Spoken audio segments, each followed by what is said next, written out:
Welcome to Automating Success Show. I'm your host, Joe Langton.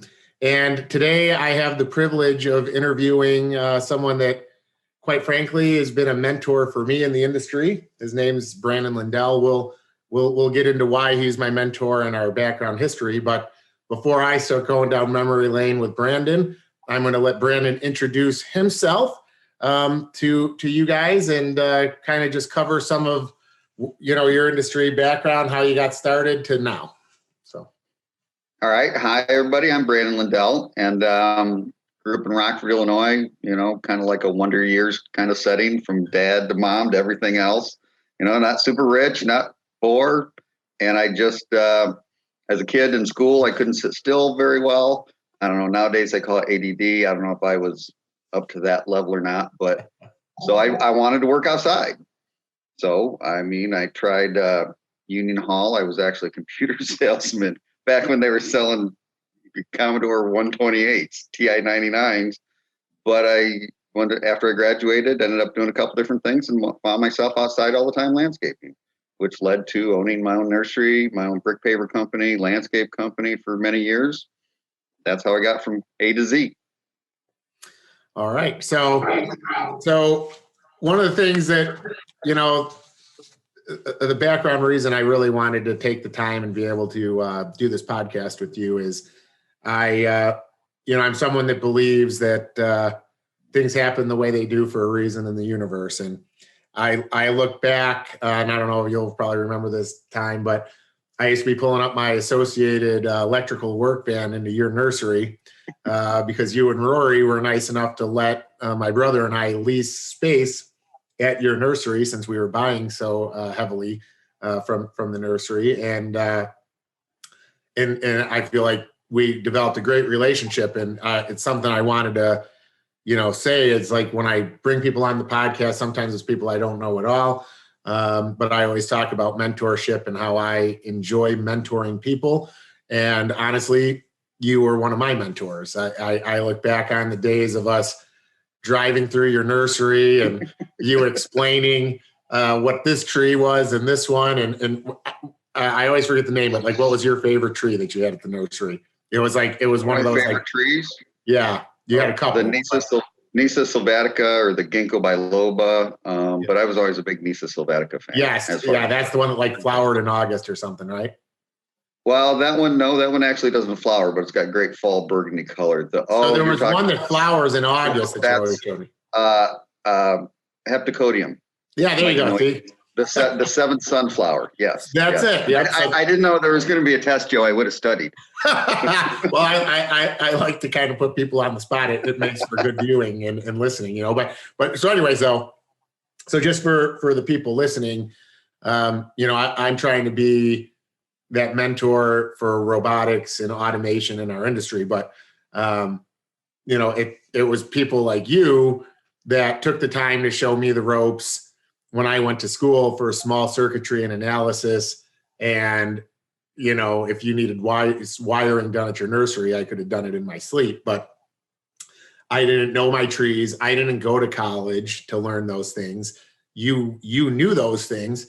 And you took the time to show me how to do those things with one thing in mind. It was the reality that I was going to buy those same plants you were showing me, Well, yeah. And I kind of liked you, but you have to imagine Joe would show up and, I'm 5'10", 180, 175, Joe's 6'4", 6'3", something like that. 6'4".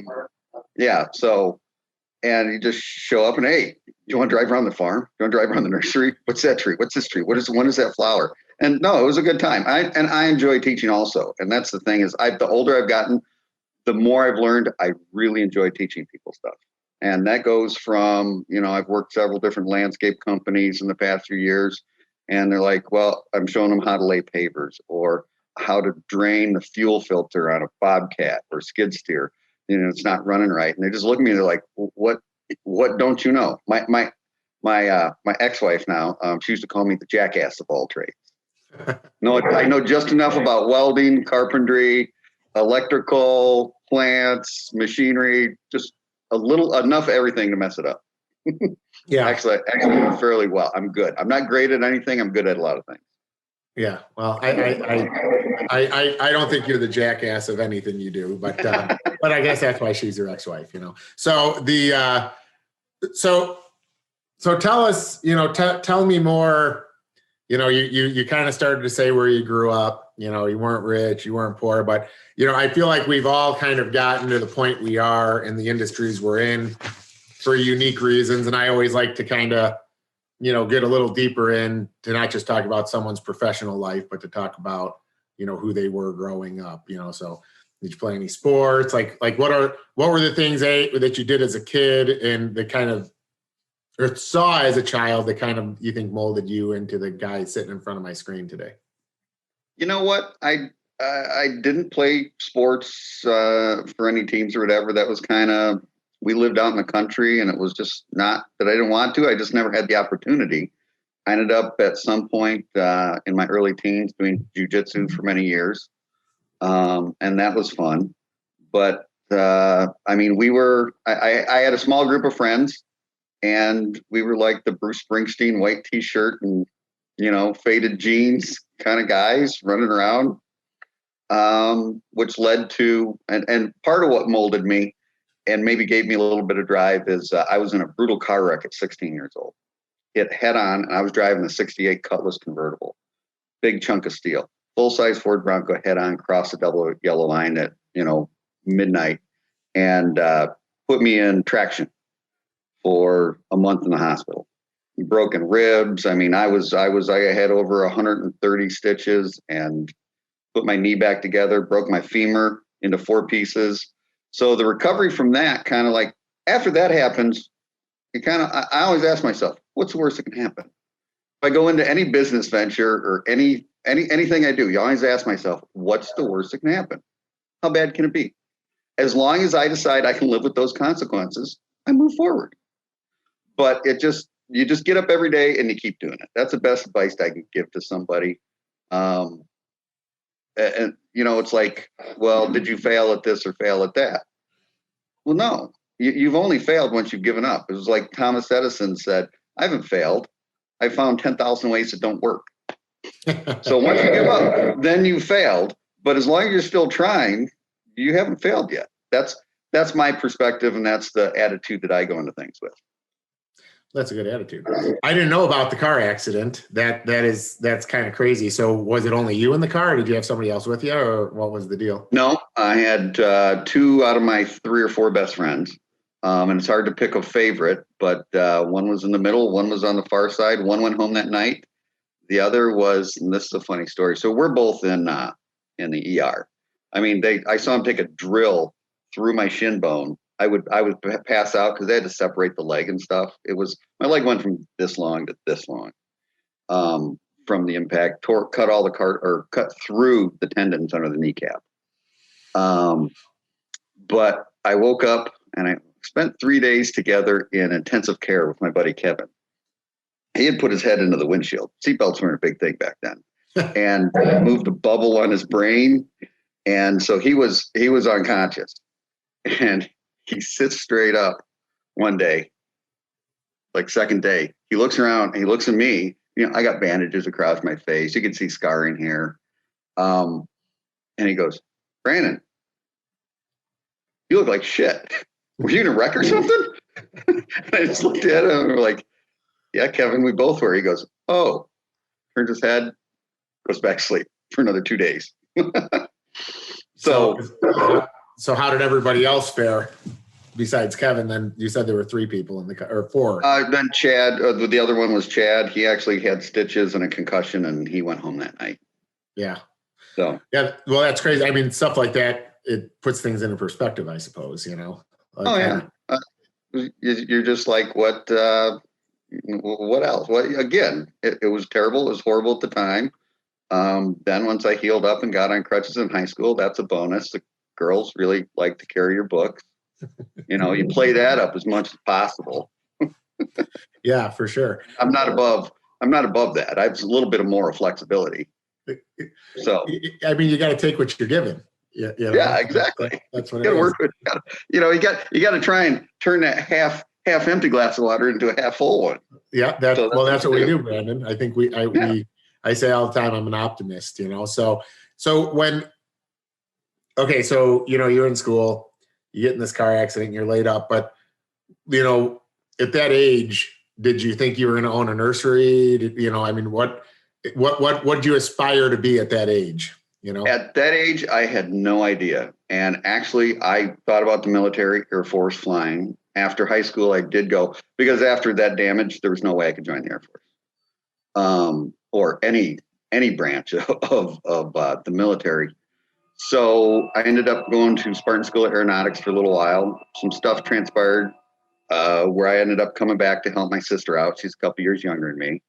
And while I was doing that, I ended up working landscaping. That was what was available. I went through Manpower, and there were a couple different jobs that I did, and I just liked being outside. So there was really no intention. I really didn't have, again, I'm not good at sitting in school for 8 hours a day. Mm-hmm. Even today, I'm at my desk. I can sit for like 30 minutes, and then I get up and I walk around and I think, and I make my phone calls on the phone, and I sit back down, but I can't just sit for 8 hours straight. I feel jittery right now. So the jitters will go away in probably another 10 minutes. Once we get into it. So, okay. So you said you started working. So you started working for someone else. So your first job, was there any what made you go from being a worker in the industry to being an owner in the industry? Take us through that. Well, you know what? My first job was pushing a spreader. So I passed the chemical test, whatever, went to work for a guy named Todd Moore, Grassroots Landscaping, small landscaper in Rockford. Worked for him for several years, actually. He's a difficult guy to deal with. And then I ended up, from there, picking up plants through him at Timber Creek Nursery, which was my future wife's father's nursery. So that's where I met her. And then when at some point they were looking for a mechanic and, someone who knew how to operate equipment, I ended up going to work. And then I ended up getting married. Branden, this whole time we've known each other, I never actually knew exactly how you and Rory ever met. It's crazy to me. You had to come on the podcast for me to find out the young love story that was Branden and Rory. Well, you want to hear the fun. I don't know how much of this is business and how much of this is fun. But so listen, this is what's awesome about podcasts. It can be whatever the hell we want it to be. It doesn't make a difference. If somebody doesn't like it, they'll turn the shit off and they'll listen to the next episode. So it can be whatever we want it to be, Branden. Here's the kicker. Rory is actually the one that asked me out. Because I showed up at like 8 o'clock in the morning. It is pouring rain. And you got to understand, I'm like 20 years old and just rocking a wicked mullet. Oh my God, a mullet.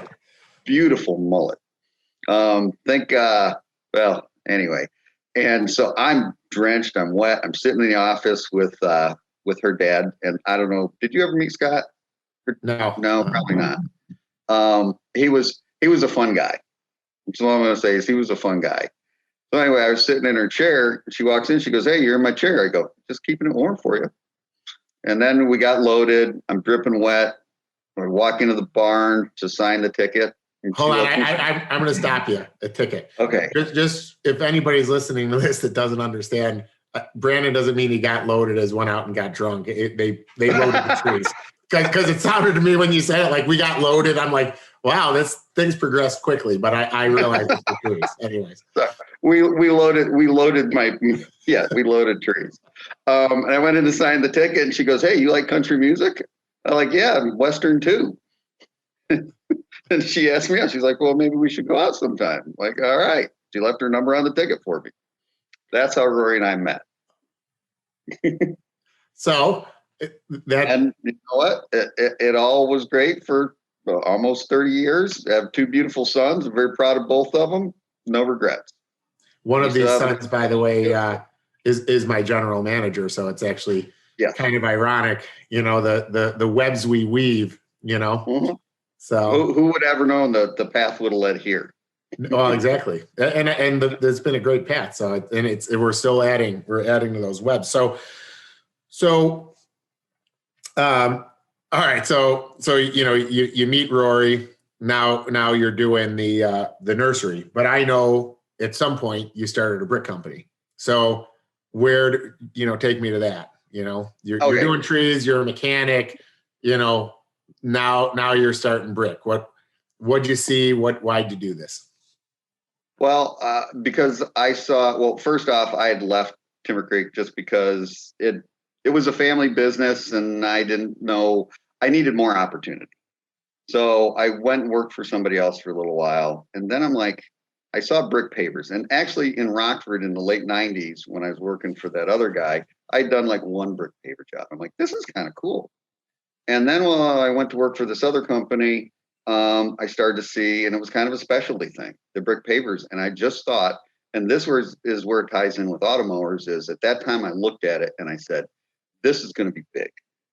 Hands down, this is going to be big. So I ended up actually quitting my job, borrowing $80,000, buying a skid steer, a truck, and a trailer, 2 trailers, and started a brick paver company. Just because I thought that's what it was going to be. And it actually turned out very well for a long time. I just thought it was going to be big. Looking forward and going, it's beautiful, it's nice, and it's going to be big. So I quit my job, borrowed $80,000, and started a brick paver company. First year I did 60 grand. Second year I doubled to 120. Third year, 240. Fourth year I was over $500,000. And I ran that out for 10 years or so until the 08 crash. And then I'm like, I don't want to do this anymore. It was you. Well, you were there. You knew what it was like in 08. Yeah. It was bad.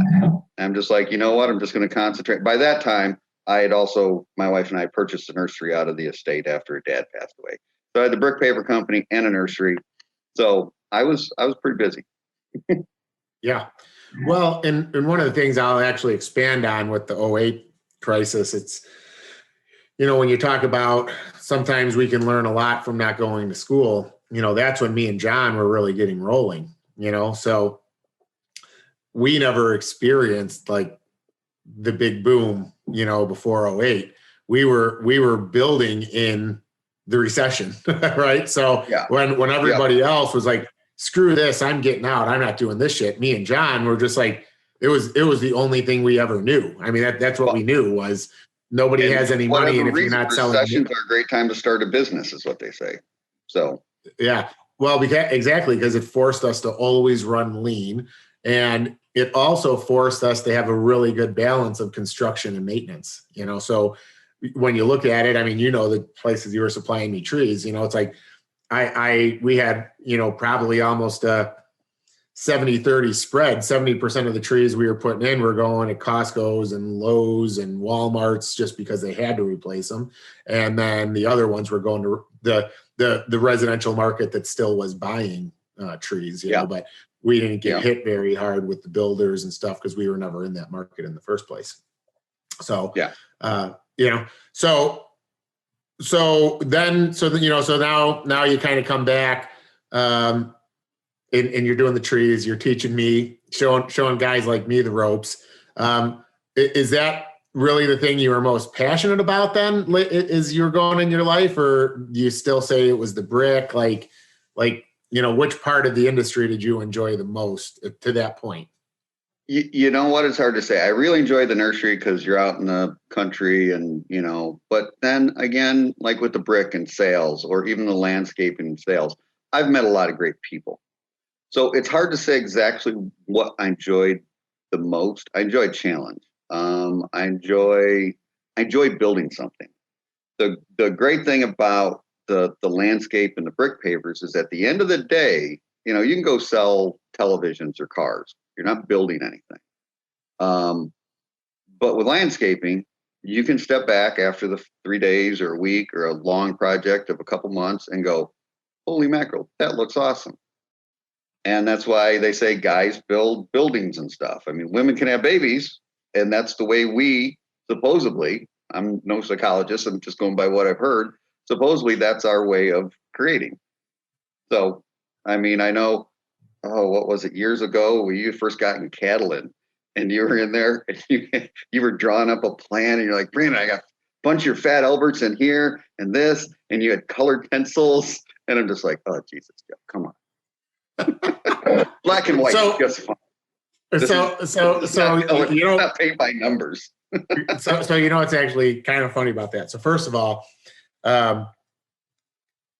going back to that, when I gave you that drawing, you were like, why is everything so close together? You only need so to show how good a mentor actually Branden was, is that I draw this up and he's like, those trees are going to be like 30 feet one day. You don't need that many trees. You could cut this in half. This is the same guy selling me the trees was actually telling me what I should actually buy, so I didn't overpurchase. But little did he know, they didn't really care at the time. They had an air handler they had to put in the front of their building. They just wanted it blocked at any cost, and they didn't want to do it with arbs. That's what it came down to. So we put those blue spruce and the Norways, and I think we did some apple serviceberry in there. But in all fairness, at the time, that colored drawing sold that to the people that were buying it. So you might have thought it was like some hokey shit. Now, in all fairness, yeah. Didn't you go back and space the trees out a little more? No, so yes, in all fairness, what we ended up doing was we put them up on, well, actually, the craziness with it was when we delivered them out, I think those were 10 or 12 footers I got from you, right? They were big. I remember they were big. 8 to 10s, I think. Maybe 8 to 10s. Well, anyways, we had to make them 12 footers, so we ended up having to bring a bunch of dirt in to make a berm. And so the first thing we did was brought them in. Then we spaced them out a little. Then we ended up putting them on a berm. But what's kind of cool about this conversation is every tree that I bought from you still exists in that berm, even down to the freaking apple serviceberries. And I don't think any of them have died. Even with all this needle cast and stuff going around right now, somehow or another, they've made it through, So. Well, you may not know this, and I don't know if it's Catalan, but the building just, what would it be, west of there then? All those big white pines, or not white pines, all those big Austrians. Yeah. Those originally came from Timber Creek also. And that so was you 15 years. That was 10 or 15 years before you planted those spruce. So you realize that's our account now. So we. Okay. Yeah. So kind of here's the story with Durabar. So. That is Durabar. Yeah. Actually, hopefully I'm not going to get in trouble for. I'm going to have to look this up and see if I can name these companies' names on this podcast. But so both locations. We'll start just saying locations. So we got the green zone. Over at the pharmaceutical company, and Durabar heard about. See, this is gonna be too hard. It just is what it is. So they heard about it, and then they were like, "Oh, we should talk." Well, we were already doing their snow removal, and Brightview was in there, and basically between my brother being a great salesperson, the fact that they were considering doing the robotics, and the fact that we crush it in snow removal, we ended up getting that account. But unfortunately, the other thing we've been doing in that account is cutting down all the Austrians now that are getting diplodia, because all these companies that do commercial maintenance, they either A, fail to sell the service to treat them, or B, in the pharmaceuticals companies situation, you can't apply the chemical because you're pulling in that air from outside all the time. So once you tell them, I've got to treat your tree with any sort of chemical to stop the fungus, they're like, we're done. The tree's just going to die. Cut them down. Because we'll get shut down. So, I did not know that, and that is quite interesting because now we're replacing them with trees from Langton Nursery. So most evergreens you see at that retirement place down in Huntley also came from Timber Creek. Believe it or not, they cleared our fields in 3 years. Well, and so this is something that it doesn't make a difference what gender you are. If you're a builder, anything you do, you drive around. I mean, it's like when I was an electrician, I would look and be like, I wired all those houses, and I'm pretty sure I took a poop in them too. It's like, it's like it's something that'll always make anybody I'm driving with laugh, even like I just said to you, because it's like you have these like you have these realizations that people are living in these houses, but you had to be in it before them so they can live in it, And it's like I'll drive around in Boulder Ridge and all these places around us, and I'm like, yep, I wired almost 75% of those houses, and now with landscaping, it's the same thing. It's like I planted that tree. And what actually it's really cool about trees is, we know what size we put them in, they were 2.5 inch, 3-inch caliber. And then you drive past the Del Webb or any place like that. And, now you're looking at 10, 12-inch caliber trees that are just flourishing doing their thing, maybe even more, maybe 2 feet at this point, So in that time, I know one of the things that I always think is interesting about you is you were looking to try to fly a helicopter. So tell me a little bit about the helicopter days. Well, and that goes back to I've always enjoyed the flying thing. And after high school, Spartan School of Aeronautics down in Oklahoma, didn't work out. I just figured, if I can't be a professional pilot, I'll just be a private pilot. And I just enjoy it. It's I don't know how to describe it. It's exciting and relaxing at the same time. And again, I'm at a point now where I'm enjoying learning more and more. And I don't know if it's age or what, but it's like with the robots, I'm like, oh yeah, I know this, I know that. And, it just, I'm absorbing a lot for a lot of years. And here's where I am with landscape is I enjoy it. It's not challenging for me anymore. I mean, the hardest part is learning the new software, but I already know the majority of the plant material, brick pavers, construction techniques. So I haven't put anything new in my brain for a couple decades. So that's why I run across the helicopter. It was something new to put in my brain, and it's really interesting. It's really cool. How many people fly a helicopter? That's an elite club. Mm-hmm. It's like 0.3%, 0.3% of people in the United States or in the world, I forget the stat, can fly a helicopter. So it's an elite club. But that brings me to robotics. That's why I like this. First off, it's like brick pavers for me. I look at it and I go, this is just what it's going to be. Sooner or later, this is what it's going to transition to. So you can be in the front of it, or you can maybe pick up the crumbs at the tail end. And I find it interesting. I'm legitimately fascinated by it. Yeah. So first, before we get into what we're doing together now in robotics, so do you actually have your helicopter license? Like if I went and bought a helicopter today, could you fly me in it? I could fly it, not legally. No, I keep getting sidetracked. I get to the point I have 70 hours. I need like 2 or 3 hours of this or that. But then when you don't fly for a year or two, you got to go back and put in 10 hours. I'm this close to, if I could just throw 10 hours in, I could go get my license.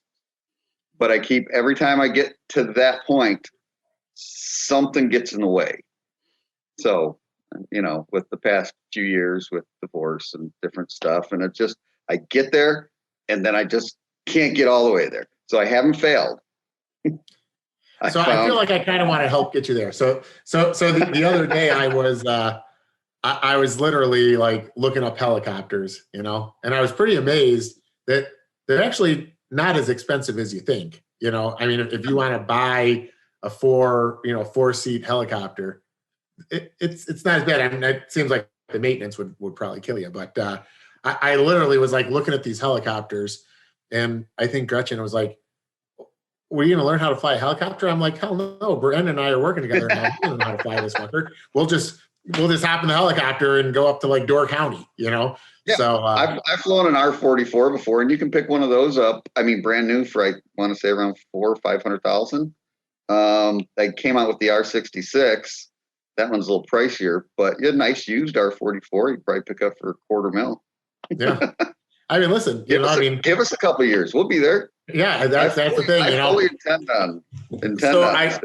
I told my neighbor, that we're both car guys, and he's got a McLaren and a Lamborghini, and I said, instead of us buying these cars all the time, we should just like go in together and buy a helicopter. And he's like, screw that, we're buying a jet. So yeah, I mean, it's good. It's good to have these hopes and dreams. They keep us motivated when we're out. Well, the helicopter's nice here to Door County, La Crosse or something like that. But yeah, if you're going to head down to Arizona or Florida, you want the jet. Yeah. How about this? Let's make a 3-year deal. In 3 years, I'll buy a helicopter and you buy a jet. All right, sounds good. Except if we share the helicopter, at least I've got somebody to fly me in it, you know. Yeah, but exactly. Well, at least you won't have to pay the pilot fees. Yeah, I was actually thinking this freaking cesspool of a pond. Oh, you can't see it because I've got my green screen up, but I shouldn't say it's a cesspool. It looks great. I've got like an acre pond that looks great right now, and then after all the stuff from the golf course runs into it, between all the duckweed and everything else that grows in this thing, I feel like I could just put a little like floating helicopter pad out there, you know, and it'd be perfect. I'd have a little boat. I could just come to the shore and then go out to my helicopter. And so, see, I think I got a place. I'll figure it out for us, Branden. We can put floats on the helicopter. That's even better. I don't even need the pad. Maybe we'll blow some of the duckweed out of the thing. You can land on water or land. Yeah. Yeah. All right. Well, we're way off. We're off in the weeds here. Yeah, now. we're way off base now. Yeah. So, all right. So obviously you brought up the robots. You know, the cool thing about this is I feel like, you know, someone that mentored me in plants, I feel like now I'm kind of mentoring you in robotics, right? And you are. You're the guru. So robotics right now, hands down. Well, thank you. So, like I told you the other day, I got a call, and he had called like 4 different places for automowers, and they all said, "Call AOS." I'm like, yep, you got the right place.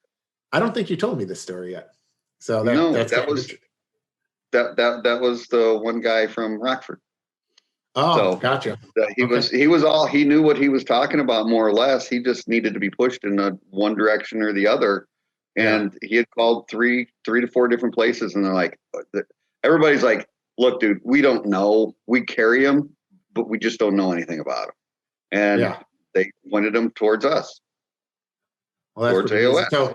So the thing that's pretty cool is I take, and I'm trying to think how to relay this to the audience. So, you know, Branden, when the nursery went away, he went to work for another landscaper.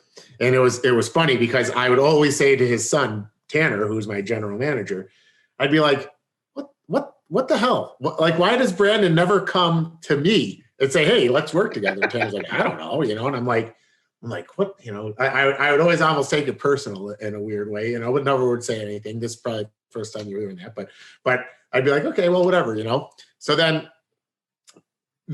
you know, I don't know if you want to tell kind of how this goes, but he, you know, I think Tanner, right, was the one talking to you about what we were doing with automation. And I don't know how you took it at first, and I don't know what it was that kind of turned you onto it, if you were turned on right away. Why don't we dive into that a little bit? Well, first off, they have to understand that Tanner is the guy from Gulliver's Travels. It'll never work. Tanner has been a 40-year-old truck driver since he was 9 years old. Seriously, he's a 40-year-old truck driver trapped in a 9-year-old's body. Now he's 34, so he's kind of grown into it. So it seems more realistic now. But it was ridiculous coming out of a 12-year-old's mouth, some of the stuff he'd say. So he's just very negative on a lot of stuff. That's not going to work. Jesus. And when you started the robotics, I started hearing about it. And I still maybe was at the tail end of the nursery. And I'm like, that sounds kind of neat. He's like, it was all about these robots. And he was just very negative about it. And then, you know, I was stopping in there every once in a while. And then I had the company truck with the other landscaper logo on it. And I do remember one day you're like, "Geez, dude, if I'd known you'd be here this much, we should just get you a Langton truck." That's when I realized that you were maybe a little annoyed. I'm like, well, and I didn't intend on still landscaping. I was going to go sell insurance or something. So anyway, it was, you know, that was 3 years past, and I was in and out, and one day I was in there, and Tanner just started turning the corner thought process wise, and he's like, "You know what? Joe's going to own this industry. He's like, Joe's just going to do well." And then I'm like, yeah. And I was kind of watching because I was interested in it. And it just happened a short while later, I walked in and you're like, "Hey, Branden, come look at this." You started showing me the app and the location, the GPS and how these things work and everything else. And I walked out of there and I thought a little longer. I'm like, and I started looking around a little bit and I looked at your website and I'm like, this is brick pavers. This is the next big thing. This is what it's going to be.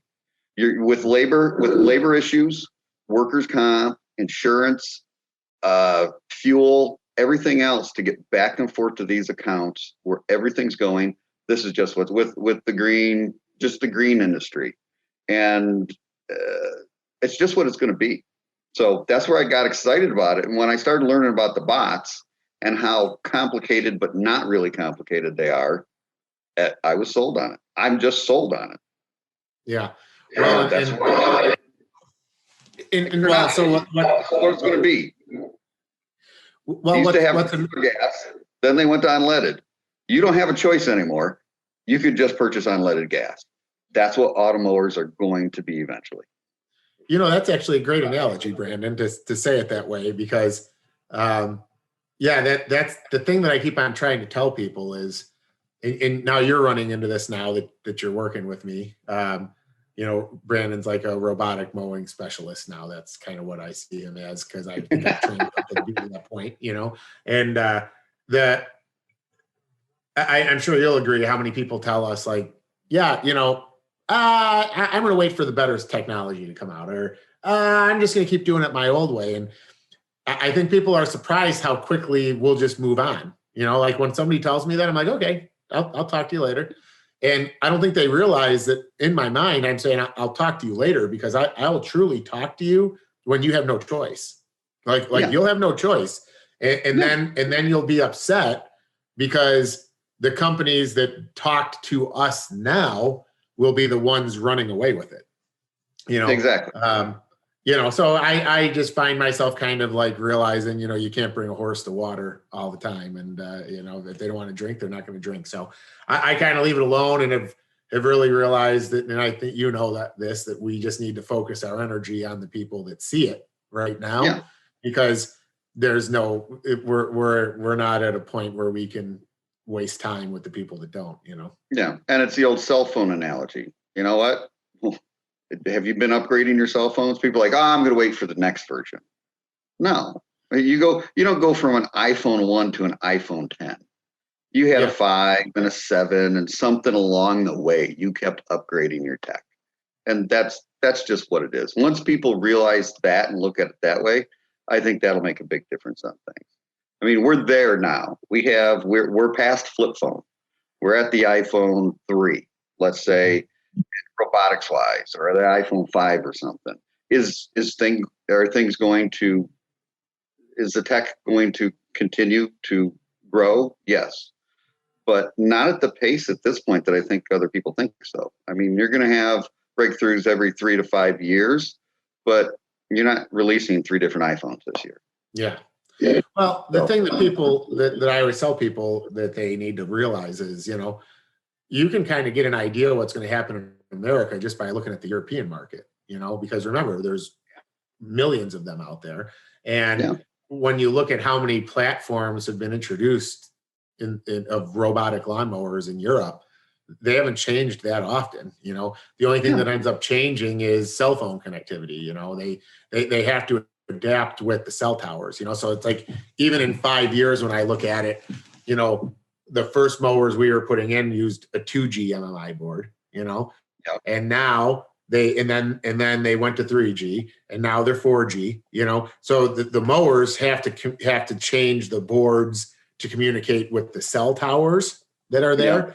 That's about it. And now, now it's going satellite, line of sight, so those are going to be the things that evolve, but none of the technology evolution in robotics for mowing are around totally revamping the system. It's to fully saturate the market. So, when you think about it, the first mowers that come out, you can do the areas that you can do right now, the easy areas. Where can I plug one in? Even look at our evolution. What do we do first? Where can I put a robot that I can plug one in? And if I can't get to an area where there is no plug, we'll just mow that area. As long as 75% of my mowing on that account is done with a robot, I'll convert it to a robot. Well, now the companies that are coming out, and the companies, we can't even say a couple of them yet because of our NDAs, but you have the companies coming out to solve the areas where it doesn't make sense to put a robot normally, but now we can do it. You have the development of the solar between our solar system we've had for a few years and now what Husqvarna is coming out with.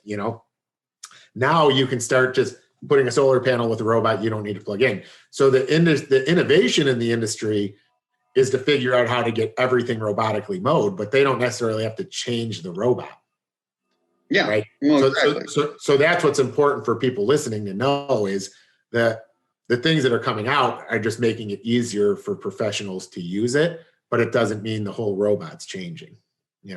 It's kind of like cell phone. Like the cell phone functions the same. They just make better communication. Exactly. And and even you can upgrade.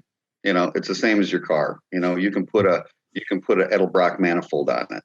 Back in the day, I don't know what you can do nowadays. It's a little too complicated.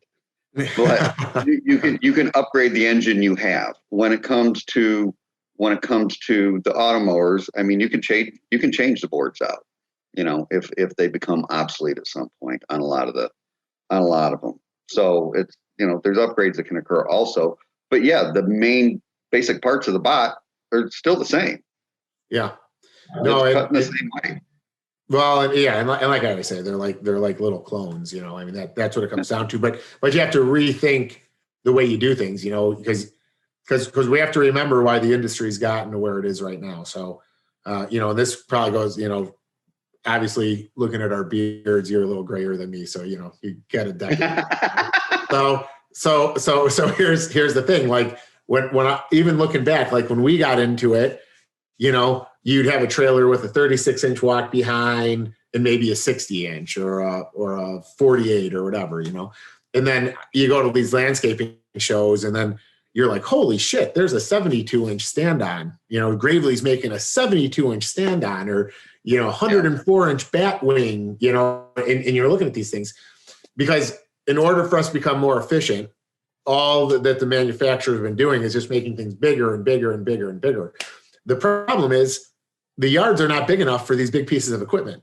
When I'm mowing an island at a Costco, I can barely even get a push mower on it. So the guys are just using a string trimmer, it's right. So in the past, the solution was make stuff bigger so that you can still compete in that $30 to $50 an acre range that the consumer expects. Yeah. The thing that I'm trying to do with the show and that we're trying to do is get landscapers to understand when they see our small robot mowers that it's okay to go back. It's like we're going back to that time where things got mowed with a 21-inch push mower because nobody cared because labor was $2 an hour. Yeah. So price of labor went up. Labor so was cheap. Equipment was expensive. Yes. So the size of the mowers got bigger. The mowers got more expensive with the labor. What robotic mowing does is says, hold on, you don't need to care how long this thing takes. Like when I tell people it mows 1.25 acres in 24 hours, people are like, what? Especially professionals, because they're like, that's insane. I can mow 1 acre on my zero turn in 11 minutes, and it's like, yeah, totally different mindset. You don't care if it takes 24 hours because there's nobody sitting on it. Yeah, you're not showing up. Yeah, nobody's there. It's just out there continuously working. So you didn't have to put a guy in a $40,000 truck to drive 20 minutes or 30 or 40 minutes there. Who cares how long? Yeah, doing it every day. So, and they never call in sick. Well, yes. So we could really expand on that. They don't call in sick. You don't have to give them a drug test. Okay, like you don't. Eventually. We're going to get to a day and age, especially in the snow industry. I've said this before, where, they're monitoring how long someone's shift is because they're in a truck, just like the truck drivers are having to do, and honestly, the industry doesn't have any solutions for this yet. Okay. We just keep kicking the can, and it's one of the things that makes our industry with every passing year seem less and less professional because because think about what's happening. Okay. The companies that can pay somebody $100,000 or $150,000 a year can turn someone down when they don't pass a drug test. Okay. Those companies can say you need to have a college education to work in this industry. Okay. They can do all those things. But in the landscape maintenance industry, I'm not saying design and build, because of course there's money in that for somebody to be a landscape architect and do their thing. But the landscape maintenance industry, contractors all over the country are getting stuck with, oh my gosh, this person failed the drug test, but what drug was it? I mean, listen, I've seen drug tests and I'm like, oh, it's only weed. Because you just need somebody to sit on the damn lawnmower. Yeah, no, I get it. It's even if it's, I mean, you can't do that with CDL drivers and stuff, but you need someone to sit on the lawnmower. Exactly. I mean, and that's the thing. So it's like, now I find myself and some people would say like, oh my gosh, how can you admit this on a podcast? But I'm saying the things that no one else wants to admit. Okay. The reality of it is, you look and you say, okay, who's the guy driving the truck? That guy's driving the truck. Well, good. He passed the drug test. Okay. Yeah. Who's the guy that's just pulling weeds? Okay. All right. Do we even want to drug test those people? Because that's what it's like coming down to. And anybody that says that's not the case, you're just not hiring a lot of people in the industry. Anybody, if somebody's just them and a brother and a friend of theirs from high school, yeah, okay, who cares? You're not at the position where you're drug testing people and you've got to look into their background. You already know who they are. When you get to the point where you're scaling a business and you're just bringing in people off the street, you realize very quickly how hard it is to hire somebody and do it on a professional level. It is, and that's where labor's been the challenge. And you know what? I've had so many people ask me, because since I'm working with AOS and I worked at that other company, and they're like, dude, why don't you just start your own business? And I just go, oh God, I'm done. I don't want to do it. I don't want the response. I don't need the stress. If you got two guys that don't, let's say it's a small business. Let's say it's $1 million business. You got 15 employees. 3 guys don't show up. You got to make 10 phone calls. The customers are mad. You're the one responsible. I go, I don't want the responsibility for it. Yeah. I don't want to have to make payroll anymore. I don't want to have to pay the insurance. I don't want to deal with someone just hit a fire hydrant or backed into a car, because all that stuff happens. And you know what? Accidents happen. And on the positive side, your people make the company. So you want to find good people. I mean, plain and simple, like the office staff and a lot of the workers and stuff. But you're going to get some rotten eggs. You're going to have some guys that just pull weeds. You're like, oh God, this guy. But he's a warm body and you need him. But the majority at Langton Group and AOS, everybody, I love Julia to death. The then the Langton office, there's people. I mean, everybody. It's dysfunctional at times, but it's an organized dysfunction.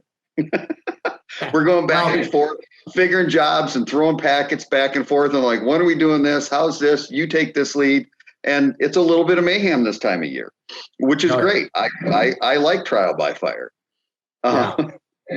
Well, and part of it is it's like I always say, it's like a family party, every day at Langton, because the thing is, Tanner's your son, but I feel like he's almost like partially my son, younger brother. I don't know how to put it, because he's been with the company since he was 17 years old. You have my brother and I, which we're not immune to some brotherly rivalry arguments where I have to remind him I'm the 6'4" gorilla and to step down, and he has no problem getting it, so it is an interesting dynamic, but I think it's one that makes people want to come to that job every day, because there's nothing boring or mundane about what we do, Well, and I thought it was hilarious a couple of weeks ago that one guy, Richard came in and he started looking around, the builder guy, and he's like, so do I have to grow a beard now?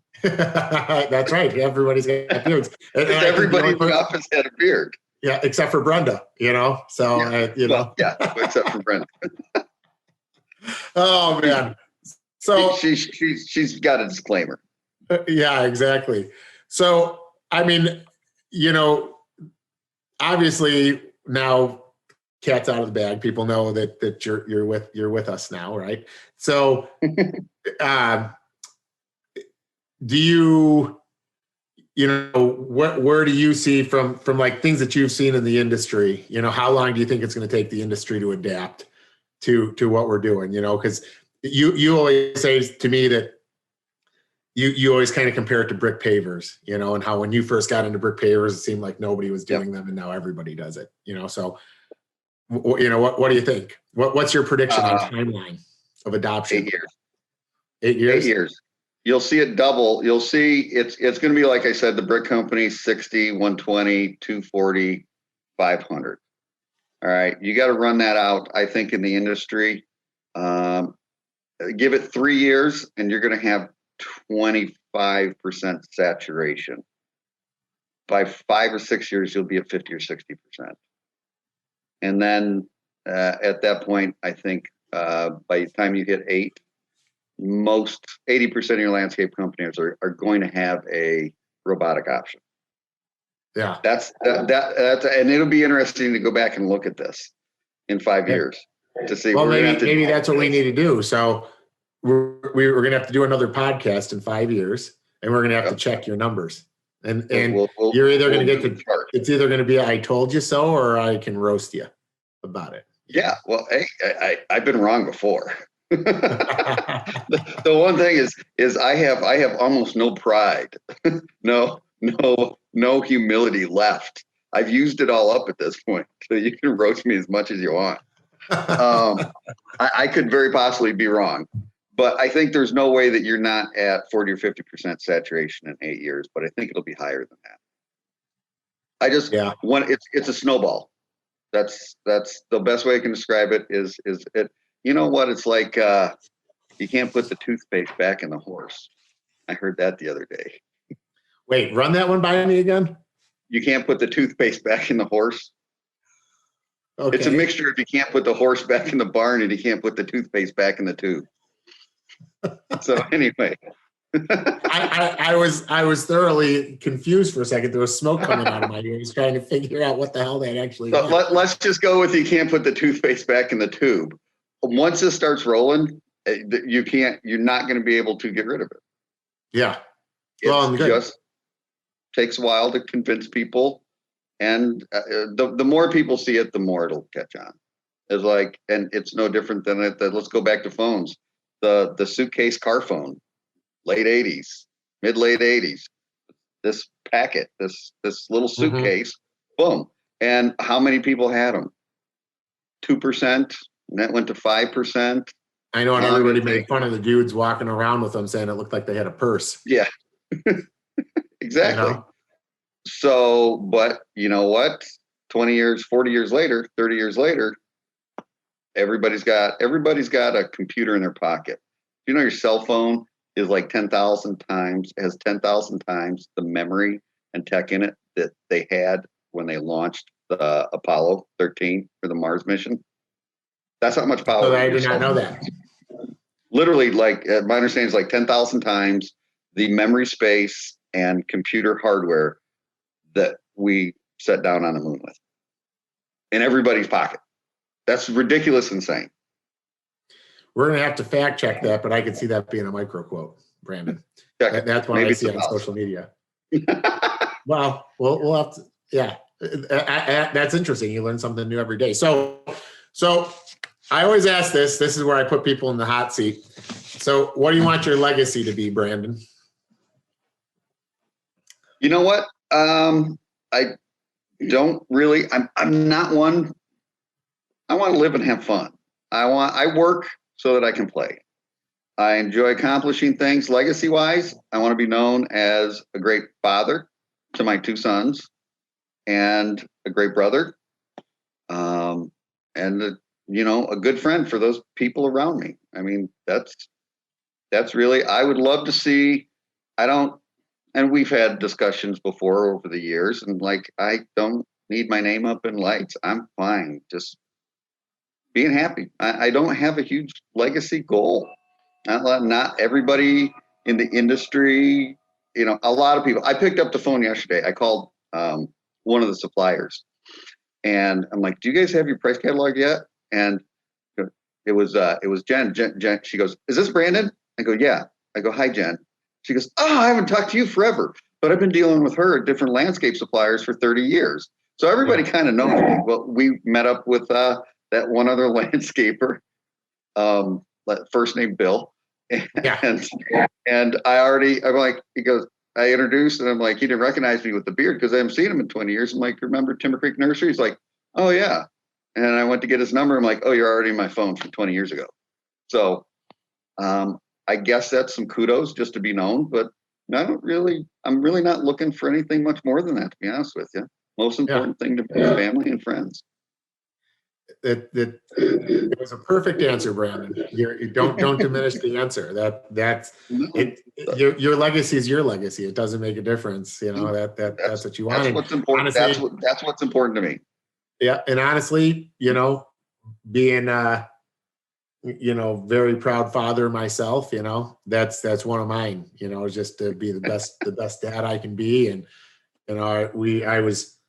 it's like weird. I get these like newspaper articles and magazines, and I find myself like proofing them and being like, hey, add my daughter, because it's like, she's like everything to me. So that's good, Branden. This is why I love you so much. Like I said, you've always well, I guess been, look at Tanner. He's a hermit, so he gets it from somewhere.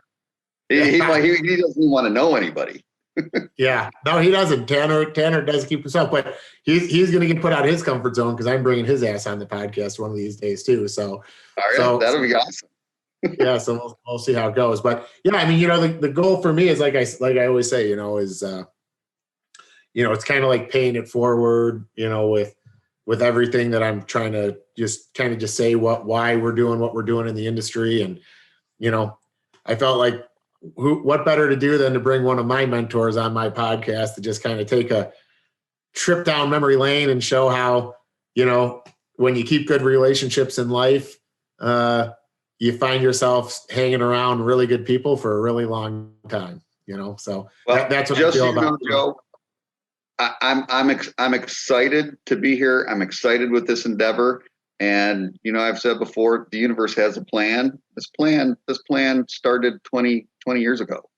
You riding around the nursery, and between that and the webs that I don't want to get into with other companies and stuff that we've kind of pulled together on. This whole plan started 20 years ago. The universe has a plan. Yeah. It doesn't guarantee you anything, but it'll put you in the right situation. So I feel very lucky to be here and have this opportunity. Good. Well, I feel very lucky to have you. So, all right. Well, thanks. So with that, this is going to conclude our episode here at Automating Success Show. We're going to need to know what your song is, by the way. You got an intro song. So what's your favorite, most relevant song right now that would get you just totally hyped? God, let's go with Bad to the Bone. All right, Bad to the Bone. That's a good one. Awesome. By the way, you laughing like that, you totally reminded me of Tanner. So that's actually kind of funny. So, all right. Very good, Branden. All right, man. All right. Thanks, Joe. Have a great day. Bye.